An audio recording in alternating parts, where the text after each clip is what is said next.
Areál v Zámockej záhrade sa zaplnil začínajúcimi hasičmi. 18. mája si prišli porovnať svoje sily na 20. ročníku súťaže mladých hasičov o pohár primátora mesta. Keďže máme 20. ročník súťaže a máme zúčastnených 23 družstiev, 92 žiakov plus ostatní, ktorí tu pomáhajú, čiže je tu zapojených 150 žiakov. Cieľom je získať predovšetkým zdravotné spôsobilosti alebo aj lásku k tomu hasickému povolaniu a neskôr, aby ju vedeli uplatniť pri poskytovaní prvej pomoci alebo pri nejakých katastrofách, ktorých je teraz veľmi veľa. Súťaž bola určená žiakom 2. stupňa základných škôl. Museli prebehnúť cez skladinu, liesť na lane, zdolať vodnú bariéru, správne zapojiť hadice na hasičský útok, zdolať rebrík, podliesť tunel a poskytnúť prvú pomoc.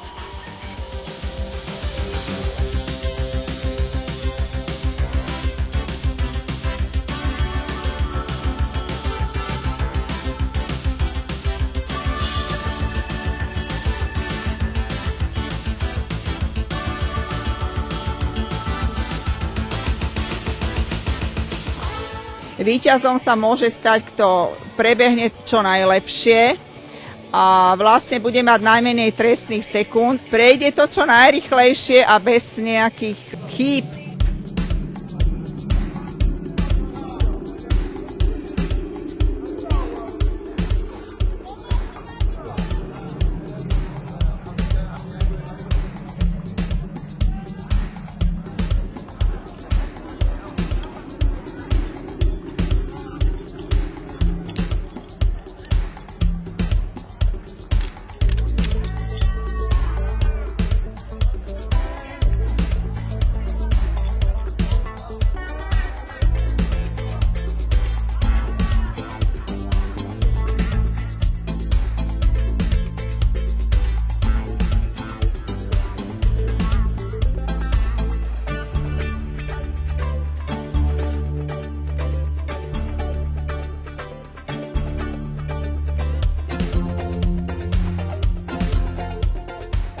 Najlepšie sa presadilo družstvo zo základnej školy v Leopoldove, za ním nasledovala 6. základná škola na Podzámskej ulici v Hlohovci a 3. miesto obsadila základná škola Vilka Šuleka v Šulekove. Mne sa to vždy páčila práca hasičov, takže ja už som nejako, ma to k tomu ťahalo už odmala, že veľkí hasiči hasia požiare a bolo to pre mňa také vzrušujúce, taká práca pomáhať ľuďom a tak som sa rozhodla, že ja by som chcela niečo takéto robiť. Náš krúžok je v základnej škole Leopoldov. Pripravujeme deti na požiarnú súťaž Hru Plameň, kde sa súťaží v požiarnom útoku a v štafete.